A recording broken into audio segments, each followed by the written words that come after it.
You remember the good old days when politicians were honest and people got along and kids were well behaved? Yeah, me neither. But a lot of people do seem to remember it. Um, yeah, I was overhearing I heard a conversation recently on the channel Single Eye Movement where Benton, I think that the owner of that channel was chatting with Matt out that and this other guy whose name I can't remember. Um, and they were talking about at one point about it's unfortunate this generation never knew anyone like Kennedy. I'm like, yeah, we do. Barack Obama is very Kennedy-esque, I think, and that's not to heap praise on Barack Obama, but more so to say that Kennedy was not without his flaws either. Um, yeah, I mean, even aside from the more shady stuff like waging secret wars in South in Central America with the CIA. Um, yeah, there was also the fact that his first meeting with Khrushchev was disastrous. Yeah, and even when you look at they brought up Franklin Roosevelt as well, who yeah, I mean the New Deal was a very ambitious thing and was appropriate for its time, but Roosevelt was not an all-out Keynesian the way that a lot of people want to think of him. There were plenty of advisors in his administration who were very much like Larry Summers, Tim Geithner. That in fact, a lot of people don't realize about the Great Depression. There were actually two Great Depressions. There was one started in 1929, and then by like 1932 or 33 or something.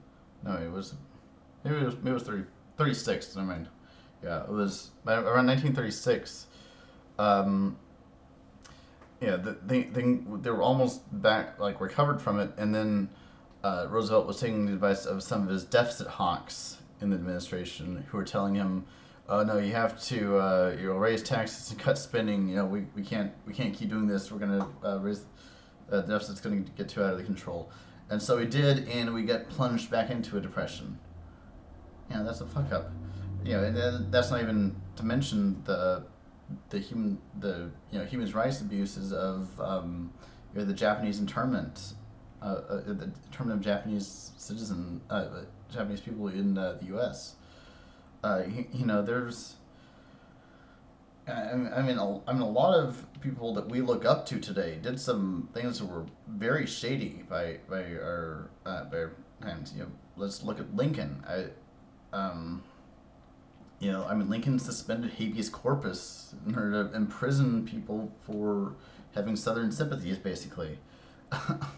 Yeah,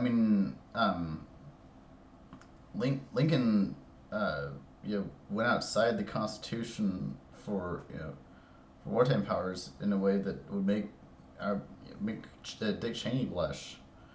I think he did it for better reasons than the Bush administration, but still, there's a lot of shady shit, and so when this country was founded, it only had basically only landowning male white people could vote, and then women got the vote in 1920 or 19, I'm getting my dates confused, but anyway, yeah, so there's black people, women eventually got the vote, and we, so there's this idea that those times were more democratic than our modern times, which is ridiculous. Um, and even in the social sphere, with people, like a lot of people think that teenagers are becoming overly sexualized today because of people like Lady Gaga or whatever. But I saw a chart recently that showed that underage sex and teen pregnancy has been steadily declining since 1989. So I actually think it was good further, like around 1970s was like when it started declining. So I think there's similar statistics like since 1991, violent crime has been decreasing. So there's so much stuff that we think is getting worse, but is actually so much better now.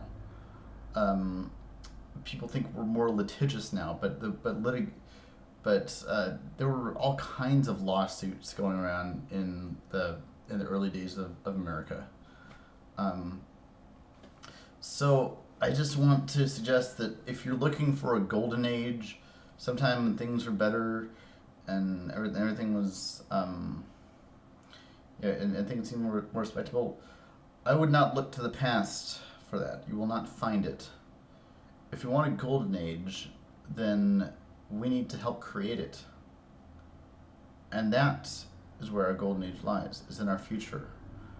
We are the one. I did, yeah, talk about another Obama catchphrase, but we are the ones we've been waiting for.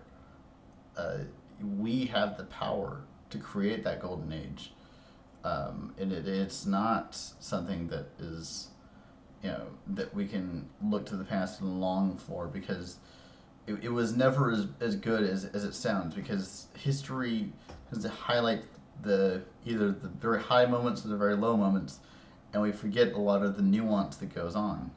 Even a lot of the great achievements that have been done in the past, we don't hear about, the um, the bureaucratic process that went into it. The immense amount of fights that had to be done to do it.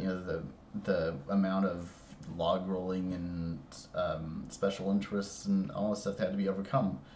Just like we have today.